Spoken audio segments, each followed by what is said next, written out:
Being recorded if you joined late, but hopefully you saw that notice. We're very excited today to have a couple of visitors from Pacific Northwest National Laboratory, Dr. Marcelo Elizondo and Bruce McDowell. Bruce McDowell has had about 30 years of experience working on various projects with the NRC, the Department of Energy, and other agencies. And right now is heavily involved, it looks like, across the spectrum of SMR activities for the NRC and the DOE.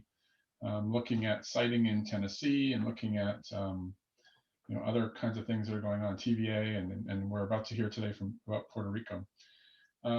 Marcelo Elizondo got his PhD from the Universidad Nacional de San Juan in Argentina, and since then has spent some time as a visiting scholar in a few places in the US and in France, and for about the last dozen years or so has been at Pnnl, leading efforts there to look at different power system projects, and presumably on this project working with Bruce to pull it all together in this integration of renewable energy and SMRs into the power grid. So with that introduction, I'll go ahead and let them take it away. So thanks for coming. Yeah, thank you, Paul. It's a pleasure. Marcelo and I are really excited to be able to talk to you about this project that we were involved with Puerto Rico, and more generally how SMRs, and I'll use SMR as a acronym. Hopefully everybody will be comfortable with that, small modular nuclear reactors, and how they can be integrated into a grid. Could you go to slide 2, Marcelo? What I'm going to do today is I'm going to give an overview of who Pnnl is, and then some backdrop for the project that we did, and then Marcelo is going to talk about the more technical aspects of how an SMR can be integrated into the grid.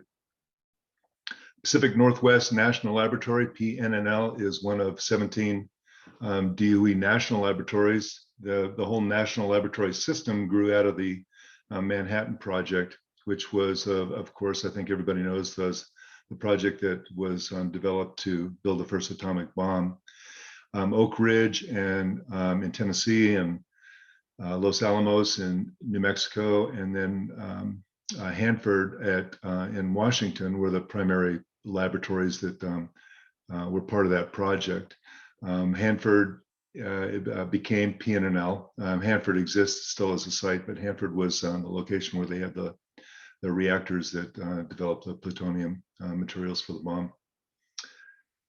Today, it's the national laboratories, there's 17, and they are still driven to, and it's a national resource, it's a national capability to tackle really critical scientific challenges, ones that really require a large amount of funding and or require a technical capability that really can't be found anywhere else. There's big problems that we deal with, they're mission driven. They're high risk, but they're really potentially high reward. And part of that is the development of small nuclear reactor type innovations. Across the National Laboratory, there's a very long, large capability of multidisciplinary research. That's one advantage in the National Laboratories, is we bring a lot of different capabilities together to solve complex problems. And we have some of the state-of-the-art facilities that are available anywhere in the world. Can I go to the next slide, Marcelo? This is the campus for Pnnl. It's very upper right-hand corner. You can barely see the Columbia River. That's we're in Eastern Washington. Just for a sense of scale, we have this slide says about 4,700 staff. I think in 2020, we were very close to 5,000, and our annual budget was a total of $1.1 billion. So we do a lot of work. We're an office science laboratory as opposed to some of the other laboratories in the complex like Livermore and Los Alamos, which are more focused on the DOE weapons mission. As an Office of Science Laboratory, we have a variety of different programs. Can I go to the next slide, Marcelo? The one, of course, we're going to be talking about today is the electricity and energy infrastructure program that we have. But again, as an Office of Science Laboratory, we have a wide variety of things that we do. We have energy security and emergency response. We have a large program in energy efficiency and how to do improve that, and also in becoming more of a moving away from fossil fuels to a renewable energy grid. We have a nuclear energy program. It's both the energy research, the research into reactor physics and reactor designs, but also a regulatory program for nuclear. That's where I'm mostly involved. My involvement in the past has been primarily supporting NRC, Nuclear Regulatory Commission licensing actions. For instance, the one that Paul mentioned earlier, I was the lead for the environmental impact statement for the small modular reactor application at the Clinch River site, which is just outside Knoxville, Tennessee. And that was a EIS that was issued in 2019. So Pnnl is the lead lab in support of NRC licensing activities, and it's both in the research and the regulatory area. Other project, other work that we do, we are again moving away from fossil energy, but there still is a fossil energy capability in the U.S. It's important for us to manage efficiently. And then as the last is at Hanford, there's a environmental legacy from the development of nuclear materials that is still an ongoing activity for managing that cleanup of the site. Can I go to the next one, Marcelo? This one I'll just go through pretty quickly. We do have a national security mission also, which is has these different aspects to it. Cybersecurity is an emerging field that particularly in the area of nuclear reactors, where we're moving from an analog to a digital approach for INC, and that carries with it some cyber vulnerabilities. So we have a program to assess and address those kind of vulnerabilities. The other capabilities that are shown here are other areas that we support from the National Security Mission. Next slide, please.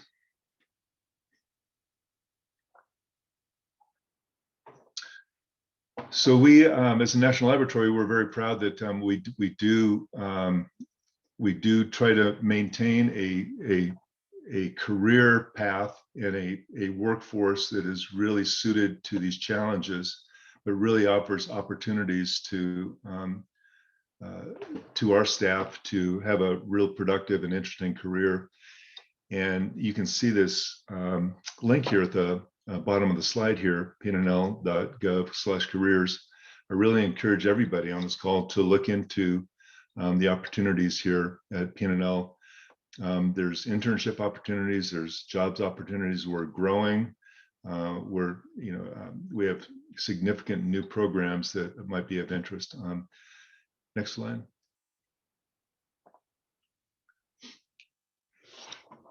As part of that, we have internships. There's project-based positions. There's more general positions. They're at the undergraduate and the PhD levels.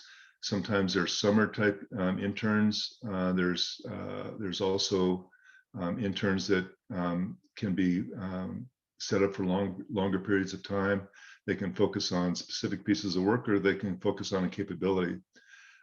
We've hired quite a few permanent staff through this internship program. So it is it's an interesting way to not only learn about what Pnnl does, but to have an entry into a very interesting career. So there's a link here also at the bottom, pnnl.gov/internships. I encourage everybody to look into this. I don't know exactly, being at the end of February, what the situation is for summer internships this year, but but there's opportunities for even if it's not a specific summer program, for other programs over the course of the year. So next slide. That's a little bit of background of who we are as a national lab. So we and Marcelo will talk about this a little bit more, but we've been supporting small modular reactor development, regulatory development, technical design development over the last 20 years. As we move into more of a integrated grid where there is more wind and solar available, the question of integration of nuclear reactors with renewable generation becomes more important. So what is the advantages of the characteristics of an SMR? Well, they are basically carbon free. You can't say they're completely carbon free because, of course, when you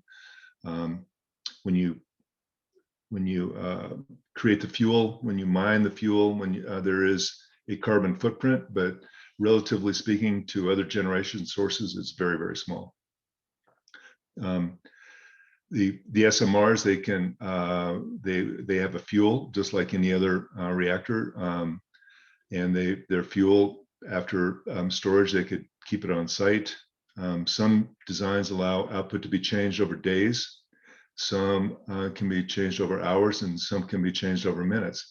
And this is really an important feature when you think about trying to match a output from a nuclear reactor with the variable generation from renewables on a daily basis or seasonal basis. Of course, wind and solar generation is carbon free. Again, you can't say it's 100% carbon free because there's a carbon footprint for manufacture. It is one of the fastest growing resources in the US. The cost for solar continues to decrease. There's a figure here that shows a solar plant in Puerto Rico that 57.6 megawatts, which is a fairly decent size generation plant. There's solar is one of those resources that can be centrally located, like the plant in this figure, but it also can be very distributed. Rooftop consumption, rooftop generation is possible, and it can be co-located. If it's used on a rooftop, it could be co-located with the consumption too. And there's quite a few incentives, regulatory decisions, municipal decisions to go a high percentage of the generation to be renewable. That's true in Puerto Rico. It's certainly true where I live here in California. And so the integration of that into the grid and how SMRs can assist with that is going to be very important. The combination of those is, we think, is going to be a really important aspect of making the transition to renewables work. Next slide, Marcelo.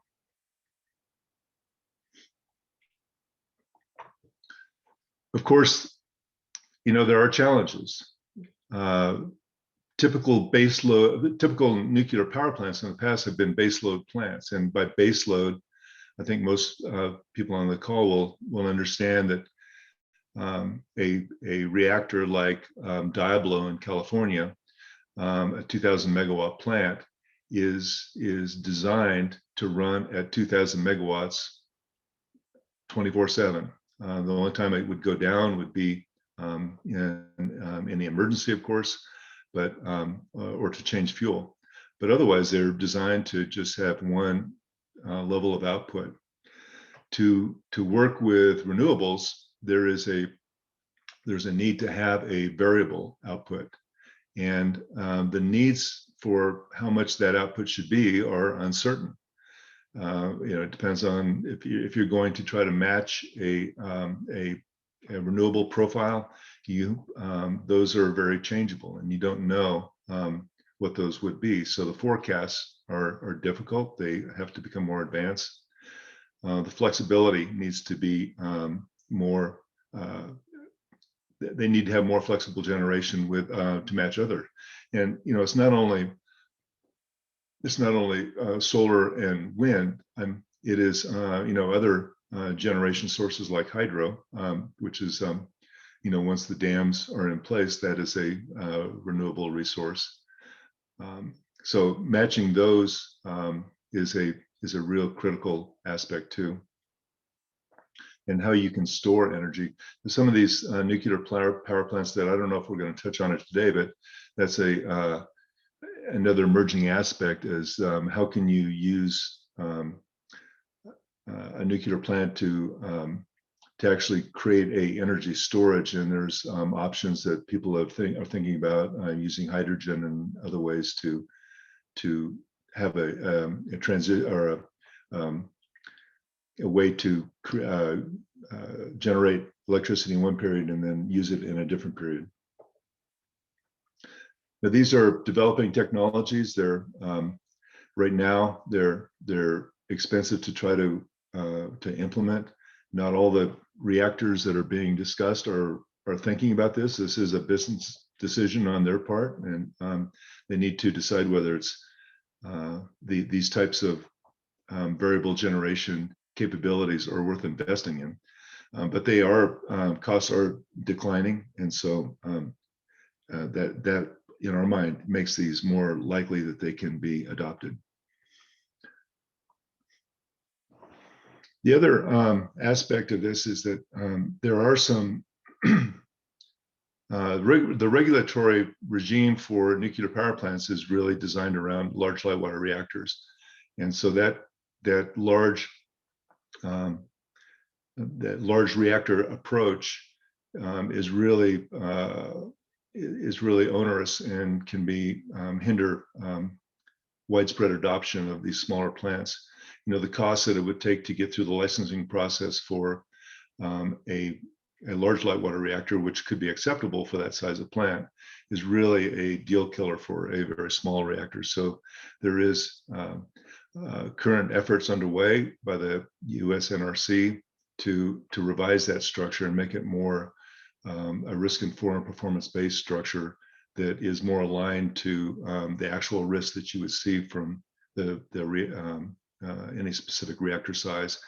And the other difference, which isn't really noted here, is a lot of the new reactors are safer in the sense that they don't require active systems for cooling. In the case of an accident, they can be what's called walk-away safe. They can use passive cooling to cool the reactor in case there's a loss of power or there's an accident, which means that there really should be a more graded approach to the licensing. So that is being looked at by the NRC too. So all of these are aspects that are challenging, but they are aspects that are being addressed, and the idea here is that the improvements that can be made to the regulatory structure and the technology will make these options much more viable in the future. So with that, I think I'll turn it over to Marcelo, and he can talk about what we did with in the integration part of it, and also with Puerto Rico. Mm-hmm. All right. Thank you, Bruce. Yes. So then I wanted to also review what are the type of grid integration analysis that are needed for renewables, but also for any type of generation. And this is an important piece, especially in the current times, where we are experiencing, or we are projecting and expecting that the grid will be changing in the next few years because of wide adoption of renewables and the interest of decarbonization, for which also the small nuclear reactors can play an important role.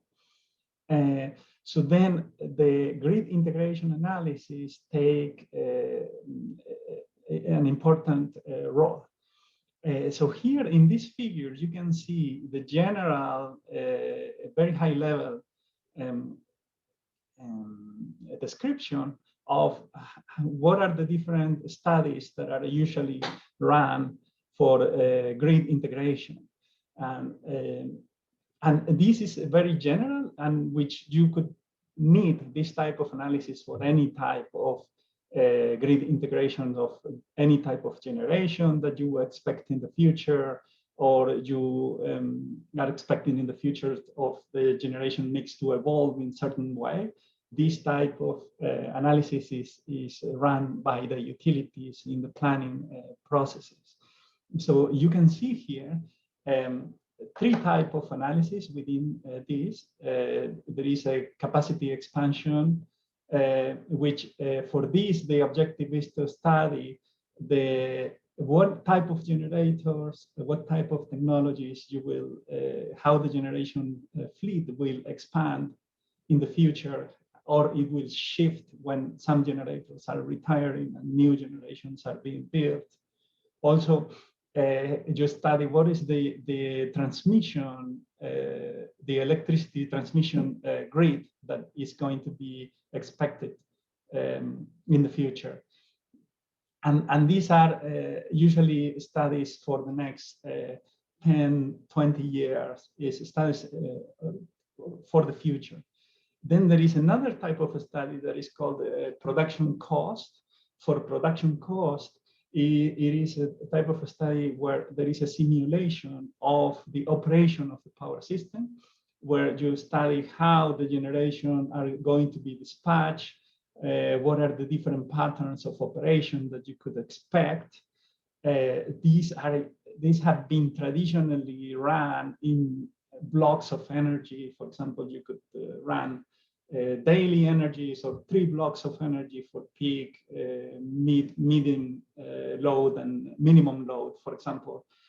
But now with having more renewables, this type of study has evolved, where a more granular study is being currently implemented in the last, let's say, 10 years. This type of study has evolved a lot and is currently being run with higher resolutions, like every 5 minutes or every 15 minutes resolution, and where you simulate the operation of the power system, for example, for a full year.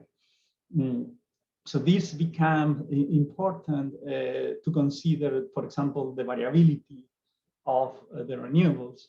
In the case of the nuclear generation, you might want to also study how the nuclear is going to be operated.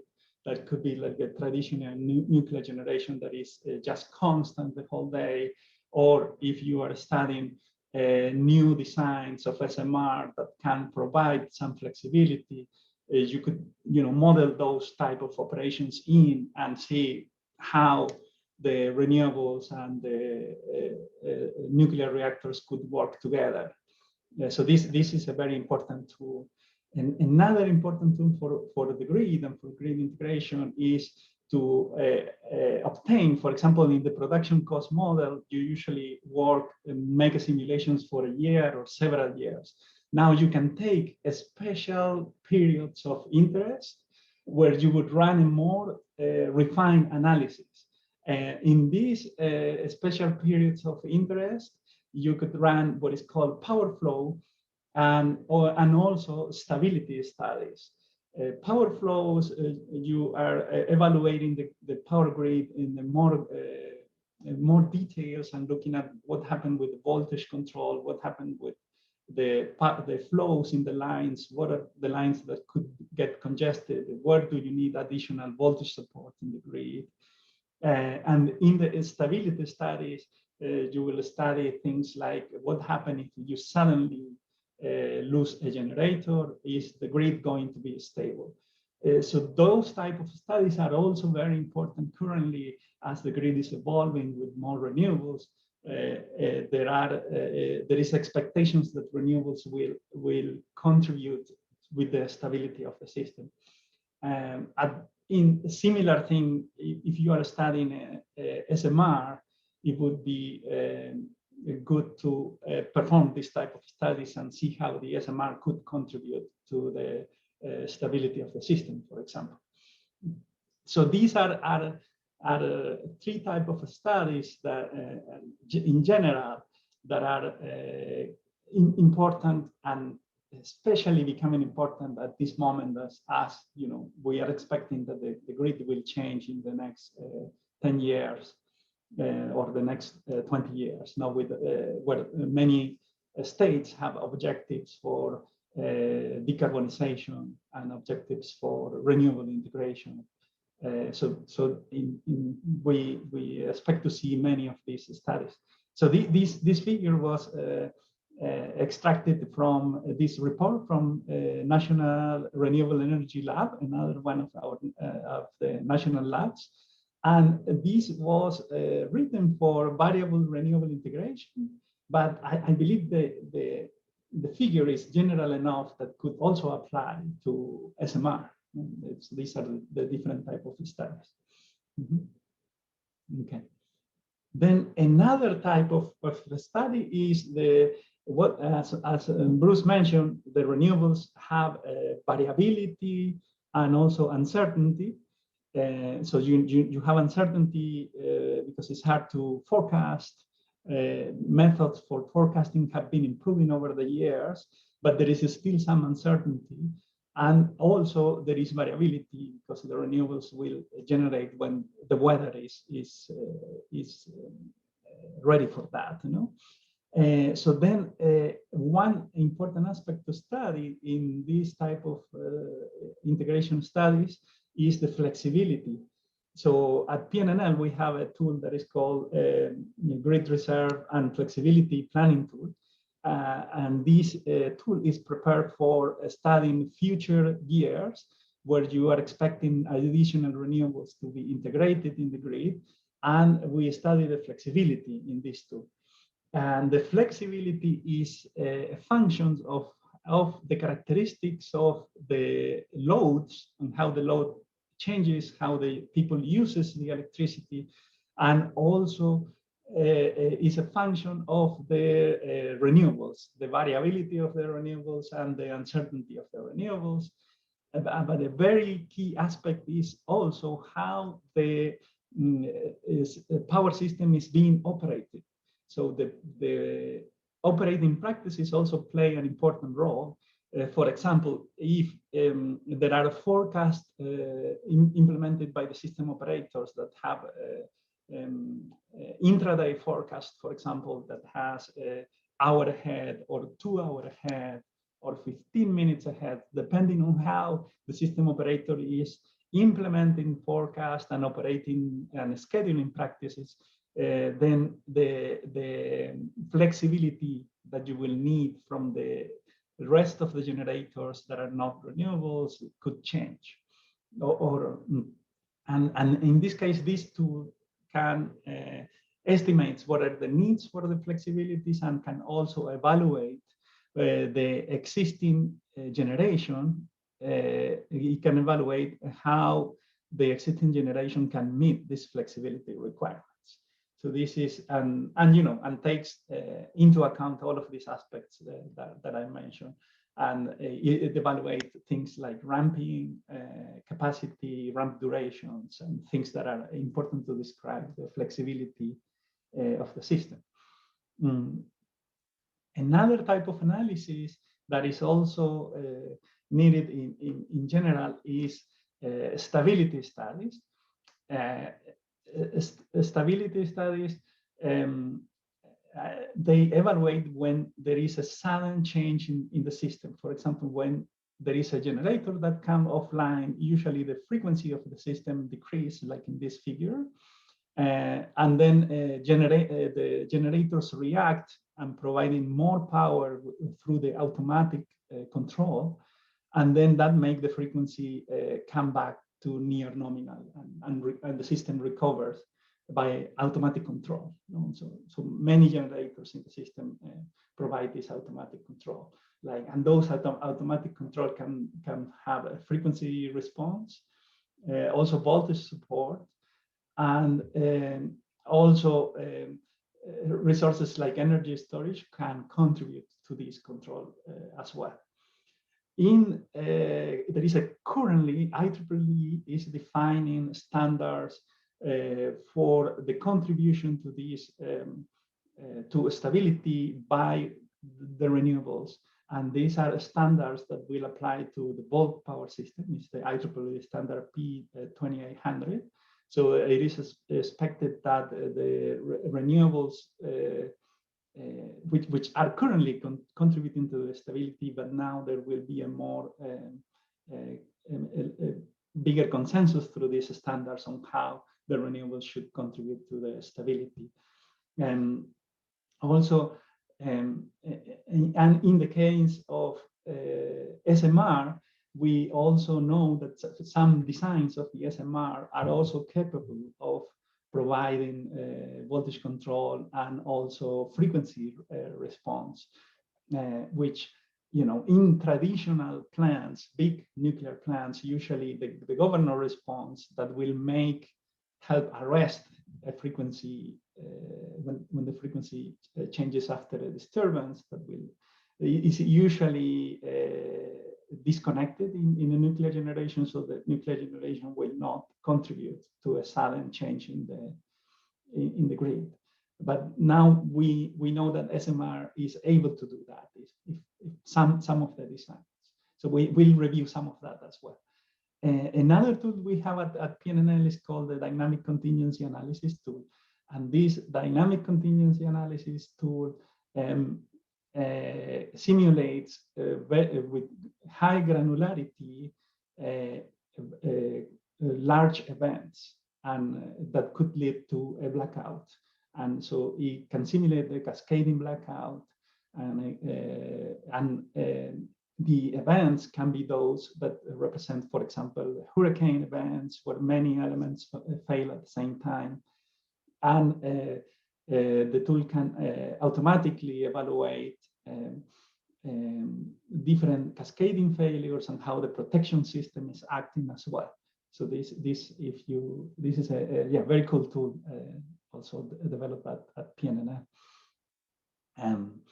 Then we have yes. So this was a review of the type of studies that are usually performed. So now I wanted to review also a little bit of some of designs of the SMR. We have the new scale design, for example, have 50 megawatt modules, and those modules can be taken offline so that you can change the output of the nuclear generation very quickly and buy modules, for example. And also, there are EPRI defines some user requirement documents that anticipate how flexible the SMR could be. What would be the requirements for those? And what you can see here that they define a 24-hour load cycle, so that is expected to go from 100% to 20% and back to 100% in one day. Also, ramp rate 40% per hour. And it should be capable of automatic frequency response that will contribute to the contingencies, as I mentioned before, and also a step change of 20% within 20 minutes is also could be expected. And also it should be tolerant to frequency variations. So these are requirements that EPRI have envisioned. Then another paper you can see in this, where there is a description of the new scale design, where you can see that the reactor output of a new scale design can be changed over the day, perhaps following a similar pattern like the 24-hour load cycle here by EPRI. And in addition, the heat that goes to the turbine that will generate the electricity, that heat can be bypassed, so with the turbine bypass, and a more aggressive load following can be achieved. However, this aggressive load following will require that some of the energy is curtailed from the reactor. So and this is as also Bruce mentioned before, this is an opportunity to use this excess heat that is not used in electricity. If the SMR is providing this aggressive load following, there will be a remaining energy here that can be used for other things, like it could be stored in an energy storage, like Bruce mentioned, or could be, or perhaps the heat could have some other uses like industrial use. Mm-hmm. Yeah. There is, and for this type of use, there is also the US Department of Energy, the nuclear office has a program which is called the Integrated Energy Systems. And this is led by Idaho National Lab that you can check here in this website, this program that you are probably aware of it. But the idea of this is to use these type of things to do how the nuclear energy can be coordinated with other types of energies like renewables or with alternative use of heat for industrial heat and these type of things. So that's also recommended to check. Another thing we have is an example of a study that we did, Bruce and I, and our team at PNL work a couple of years ago. Oh yeah, about 1 year ago, I believe. Yes, if my sense of time still works. Yes, and on this study was feasibility for a small nuclear reactor in Puerto Rico. The feasibility was led by the Nuclear Alternative Project of Puerto Rico, which is a group of nuclear engineers from Puerto Rico that work on the nuclear energy, that they got together and have the many activities related to the adoption of nuclear generation in Puerto Rico. And they were funded by the US Department of Energy Office of Nuclear Energy. And they put together a team where PNL was part of that team, together with 7 other institutions that contributed to this feasibility study. So in this, as part of this study, we did we answered 3 basic questions. Can the Puerto Rican grid support the SMR, the current sizes or capacities of SMR that are being designed? And can the SMR be designed to provide grid services like voltage control and frequency control? And also, can the SMR be designed to provide load following, for example, to coordinate with renewable generation? This was the main 3 questions that we wanted to ask. And you can find the report that came out of this study is in the Nuclear Alternative Project webpage. There is a link in here. And also there is the reference here of PNL's input into this report. Yes. Then just to give you a little bit of background on Puerto Rico, and what was important in Puerto Rico is, for example, power system resilience to catastrophic events was very important, and it is still very important for Puerto Rico. In 2017, there was a large hurricane category 5 that largely damaged the Puerto Rico's power grid, and the Puerto Rico's power grid took several months to recover from that event. So resilience is very important for Puerto Rico. Another aspect is that in 2019, Puerto Rico established objectives for electricity generated from renewables. And they set up an objective of 40% renewables by 2025 and 100% renewables by 2050. That was their objective. So basically, resilience, the ability of the system to survive a large event, catastrophic event, and also renewables are important for Puerto Rico. So that gives us a little bit of context to our analysis. Also, in this slide, you can see the sizes, typical sizes of some of the generation plants in Puerto Rico. You can see here, this is San Juan, is the main city in Puerto Rico, the capital city, and where most of the population is. And but you have generation, very important generation in the south of the country. So there is a lot of electricity flows from the south to the north, to the population center. And these circles give you an idea of the sizes of the generation.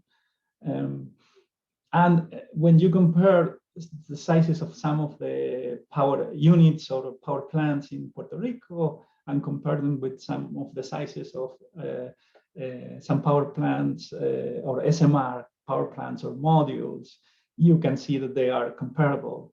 So initially you could think that this is a good sign that perhaps an SMR could be possible to have in Puerto Rico. We also ran a study, a transmission study, to see if the Puerto Rico grid had enough capacity for renewables, and sorry, for SMR. And in our study, we found that certain locations where the grid had enough capacity, especially in those locations where there were current power plants that were expected to retire. So, and in other parts would need some transmission reinforcements, and especially when there is weakly connected substations far from load pockets. But I think it is possible. In the worst case, some new transmission was going to need to be developed. We also consider in our study microreactors. For the case of microreactors, we saw some of the regulations for small generations in Puerto Rico that require that for some sizes, so over 5 megawatts, generators need to be connected into the transmission system instead of the distribution. That might be a requirement that could apply also to SMR. Mm-hmm. And yes, but in general, we thought in our study that in general the Puerto Rican grid could have enough capacity already to support some of the SMR. Another important aspect for Puerto Rico is voltage and frequency support, especially because Puerto Rico is an island system, so it is not connected to any external system, and it's small, so it is about 2,000 to 3,000 megawatt. The maximum load is about that size, so it's relatively small. And here I illustrate what are the relative size of Puerto Rico load with respect to the largest power plant in Puerto Rico. You can see a circle here, and these are proportionally to the maximum load, and this circle proportional to the largest generating plant. And when we compare this, for example, with the Western interconnection in North America, the Western interconnection contains all of the states from the West, also provinces from the west of Canada, and a little bit of Mexico as well. And when you compare it to the largest plant in the Western interconnection, you can see here the difference in the circles. So if you are suddenly losing the largest plant in the Western interconnection, it will have certain effect on the stability of the Western interconnection. But if you lose the largest plant in Puerto Rico, the effect will be more significant because you will be losing a very important part of the plant. So then the automatic control is very important for Puerto Rico. Having all generators contribute to frequency response and voltage control is very important. So in our project, we collaborated with also manufacturers, and we obtained some information that, for example, if we wanted to have a speed governor in an SMR, that is technically feasible. We were told that this is possible. And also, they can also be equipped with voltage regulation. So this type of control can be applied in SMR. However, there is one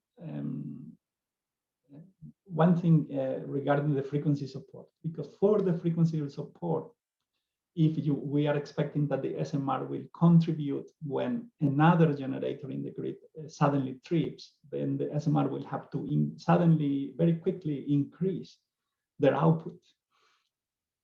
In order to do that, we'll have to be working with a headroom reserve.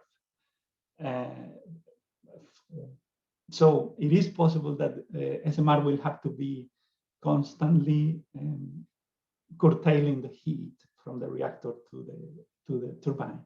That in some designs that could be a possibility. So yeah, so there are some details there to take into account.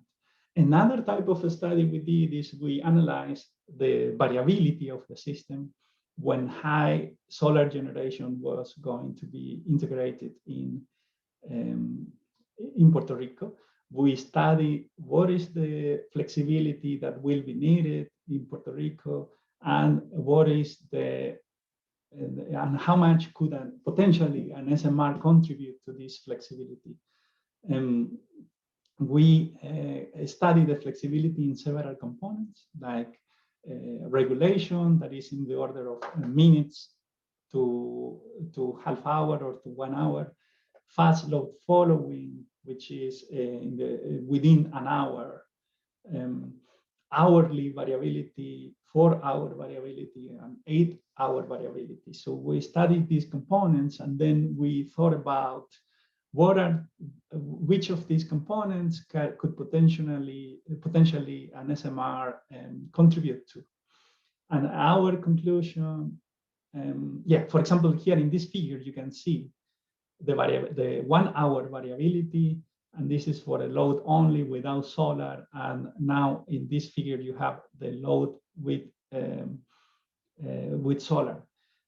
Here on red, it is just illustrated what a hypothetical SMR output could do. And this is within those EPRI parameters of the, in this case, we go down to 20% and we go back up to 80%, for example, of the output of an SMR capacity, just for illustration. And we are within those parameters that EPRI provided for the SMR with respect to the ramping. So, and in this case, we envision two types of modes of operation. Mode operation one, where the reactor output can be changed. In this case, the SMR might be able to contribute to the 4-hour and 8-hour variability components. If we wanted SMR to contribute to some of the fastest variability, then most likely the turbine bypass will have to be allowed, and which means that energy will have to be curtailed. And in this case, the SMR could contribute to the faster components. However, some heat will be wasted from the reactor. In which case, for example, some alternative uses of that heat, like storing the energy or using it in industrial applications could be convenient. We also did a similar study for what they call mini grids. So mini grids in Puerto Rico, there was a study by Siemens that proposed to divide the system in pieces when a hurricane hits the island, and keep it in this way as part of the recovery for example, a period of a month. But for a month, the system should have the ability to work in these isolated, what they call mini grids. And this idea follows what the power system operators have been doing for several years. So this sort of, when there is a large event like a hurricane, this type of division of the system in a smaller island sort of happens naturally. But when you divide the system into smaller islands, then the variability becomes larger. For example, here we have an example of one of these smaller islands where we start getting like negative load. So basically, you have much more solar than the system can take. And in this case, well, the SMR could do something similar as we described before, go from 80% to 20% in a day, for example. But since this is an emergency situation and it's temporary, we could think that an SMR could operate bypassing the heat and having a more aggressive load following. Also for this type of application, it's important that the SMR modules are small size, like such as 40 or 50 megawatts. And they can be turned on and off during the day, and potentially, so that the power output goes down to 0 and then back up. So this could be very important characteristic of an SMR design for this application of resilience. You know, when the system changes the operation during an emergency. So then, and here I would like to turn back to Bruce, so that Bruce, please feel free to add anything that I have missed on the project, and especially perhaps our collaboration with our partners, or No, thank you, Marcelo. There's a lot of work, and it's very, very detailed. It's very interesting to see how these can possibly be integrated, the technical challenges of them. You know, to me, some of the interesting aspects of this were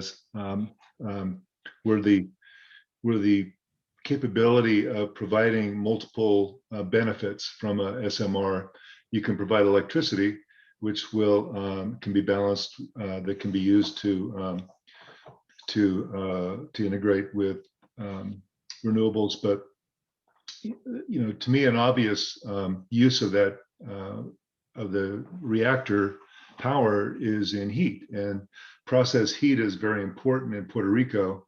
As I was telling Paul and Jim before the meeting started, there's a very large pharmaceutical industry in Puerto Rico, and they need a good, reliable electricity, but they also need process heat. And so, you know, during the daytime, when there's solar and wind generation, that electricity can be used on the grid. And during that time, the output from a reactor could be actually providing process heat to pharmaceutical industry. And then, you know, when at nighttime, when the solar generation goes down, wind generation goes down, the reactor could transition over to to electrical generation. And then in that way, the reactor could be performing from a reactor standpoint more like a baseload plant, where you don't actually cycle the reactor power, you just recycle the uses of the output. So that was to me, that was a very interesting aspect of it, that there's a local use for that process heat that could also make that reactor more usable without requiring it to be to have a variable load profile. So that was interesting. I put a link in the chat for the nuclear alternative project in Puerto Rico, and the actual study can be found there. Marcelo and I presented our findings at the University of Puerto Rico. Seems like a lifetime ago, but it was only a year ago when we could actually travel. And the main results of our portion of the study were geared to can the grid accept SMR of the types that are currently being designed. And we had 3 answers to that question. Can the grid support that size? I mean, is the grid big enough? And the answer is yes, for the sizes that are currently being designed. Can SMRs be designed to provide the types of flexibility that would support either mini grids or microgrids? And our study found that they can be designed to do that. Again, whether a vendor will choose to do that is another story. You know, whether they think that there's a market for that additional benefit,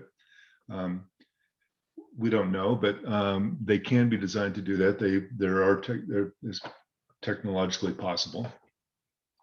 And then, can the SMRs be designed with load following flexibility that can support the integration of renewables? And we found that the answer to that was yes also. So the preliminary conclusion was that they can be designed to fit within the Puerto Rican grid, and they do have the flexibility to support future power grid transition. Next slide, Marcelo. So our conclusions for discussion, we're happy to to stay on following our presentation and ask, try to answer any questions that you may have. They can be integrated with renewable generation in a coordinated way. You know, I think the studies that Marcelo did really show that how that can be possible. However, there is an extensive grid analysis that needs to be done to determine the optimal expansion strategies. Especially if you look at a place like Puerto Rico, where you have a isolated grid, you have the potential. It's a very mountainous island. You have potential for looking at microgrids. You have the consideration of preparation for natural disasters. All those things have to be really looked at to think about what the optimum integration is, where you would site a reactor, how much load following can you require from a reactor. And siting a reactor could also, you'd also have to think about, would part of that time would the reactor be used for process heat? Well, you would want to site it at a location close to industry where you could directly to provide that heat. You have to have a certain proximity to be able to do that. Let's see. How much curtailment of renewability should be expected? Maybe Marcelo, I'll ask you to talk to that one, because I don't remember exactly.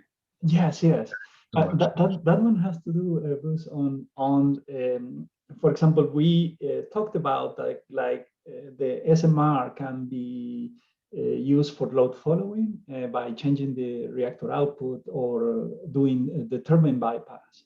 But how much of that should be used? That's perhaps should be a decision by an economic decision by the system operator, power system operator, and also alternative uses by the nuclear generator owner. These type of things still needs to be studied more. In our feasibility study, we just evaluated what are the technical possibilities or the technical opportunities. So we found that you can do, change the output over the day, do aggressive load following by bypassing the turbine. But then, how this we really implemented in the system and operated, that's a different question that I think it deserves more analysis. Yeah. Yeah, there will be times when you're going to have excess generation, and then you have to make a policy decision of which you curtail. Yeah. Okay. Yes. Yes. And we didn't really touch upon energy storage so much, and there's different ways to store energy. Batteries, of course, is one, but there's other ways to store energy, and how should they be utilized in the system is another aspect of it. Yeah, the economic decision of how you would want to utilize those is a utility, and it's in some cases it's a political decision on what you want to actually focus on as far as what your resource mix should be. So obviously additional studies are needed. So Paul, was there a question? Yeah, no, it's really interesting stuff. I think we're kind of pushed up against the end of our time. So we'll see. I saw you answered one question here in the chat about sort of sizing and module size with NuScale and things like that. Are there any other questions from the audience? So I mean, I know we're a little bit over time, but I actually have one question for Marcelo. You showed that good hierarchy of different kinds of grid calculations. I don't know, back on about slide 12 or something like that. Can you maybe comment briefly on how close you came in this Puerto Rico analysis to doing which of those kinds of, which things were done, which things weren't done, which things are not relevant, that kind of question? Okay. And yes, I think we touch on this type of analysis. Yes. Yeah. We touch a little bit on this type of analysis, power flow analysis, to see if the grid could take the injections from the SMR that we were thinking in a few sort of generic places that we were analyzing. Because the type of study we did was a pre-feasibility study. Then, yes, on that one. And another thing that we did is the flexibility analysis that is not in this figure, but it should be in between these two. So the flexibility analysis and what are the opportunities, technical opportunities for the flexibilities. Yes. Okay. And then in the case of Puerto Rico, they have done capacity expansion and production cost within the IRP studies. Those were done by Siemens, supporting the system operator in PREPA. However, they didn't consider SMR in those cases. So I think our role in our project was also to show SMR that it was something to consider. Great. I guess one last comment on curtailment. I mean, most studies are showing that if you tried to do this without some sort of low carbon source like nuclear, you'd have to have a lot of curtailment of the renewables as well. You'd have to build the grid, you'd have to build your renewables out at such a degree that you'd have a lot of curtailment anyways. And so I think that's an interesting policy question when you look at, you said it's sort of a business decision of which one do you curtail.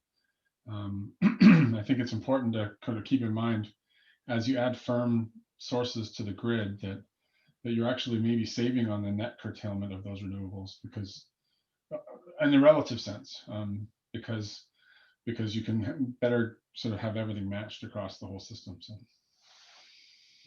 yes. All right. Well, thank you so much for sharing that with us. That was really interesting, and I'm glad that we could hear all the details there. If we were in person, we'd all be clapping, and thank you.